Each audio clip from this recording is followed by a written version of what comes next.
Today, we're diving into Canada's immigration future, coming federal election at the end of April. Whether you're an international student, a worker, or planning to bring your family to Canada, this is a video you need to watch. So let's talk politics. With the upcoming election, each party is assembling their platform, which includes immigration policies they want to implement if they're elected. In terms of immigration, we'll take a look at two major parties, which are the Liberal and Conservative parties, as well as an honorable mention to the NDP party.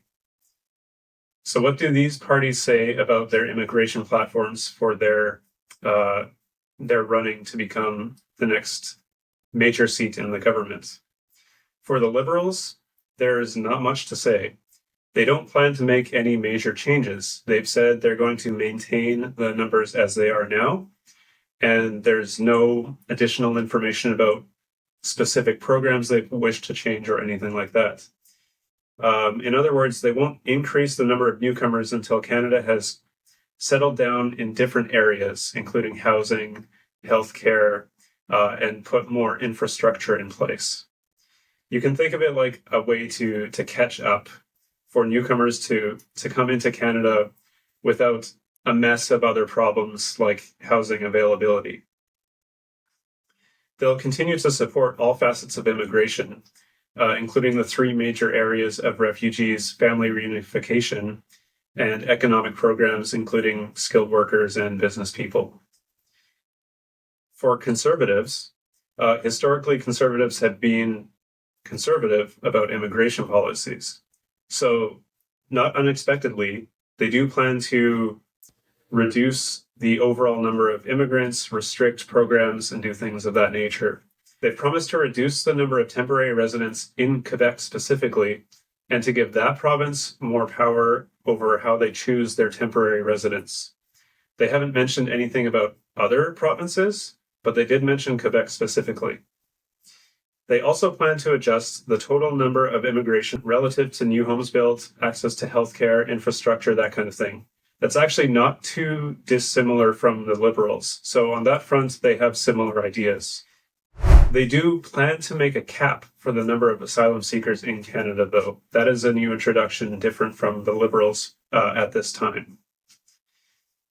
In the current climate of immigration in Canada, neither of these parties' promises or platforms for immigration are very surprising.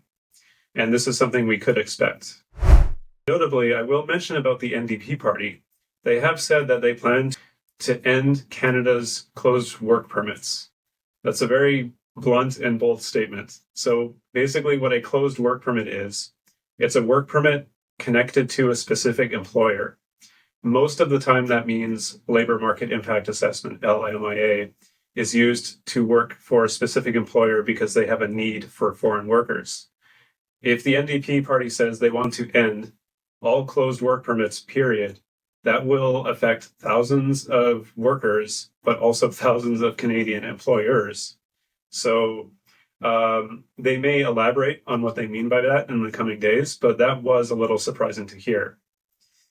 I can understand what they say. The purpose of doing that is to mitigate fraud within the LMIA and temporary foreign worker program, but to just end all closed work permits is kind of throwing the baby out with the bathwater, if I can say. So what does this mean for you with each of these candidates' political platforms? Whether you're here as a temporary resident, a permanent resident, or a Canadian citizen, the fact is that whoever is elected will affect your life. And if you are a temporary resident, this may affect you more so than others because it can affect how you can stay in Canada and how you can continue to stay in Canada. It can be a challenge to figure this out.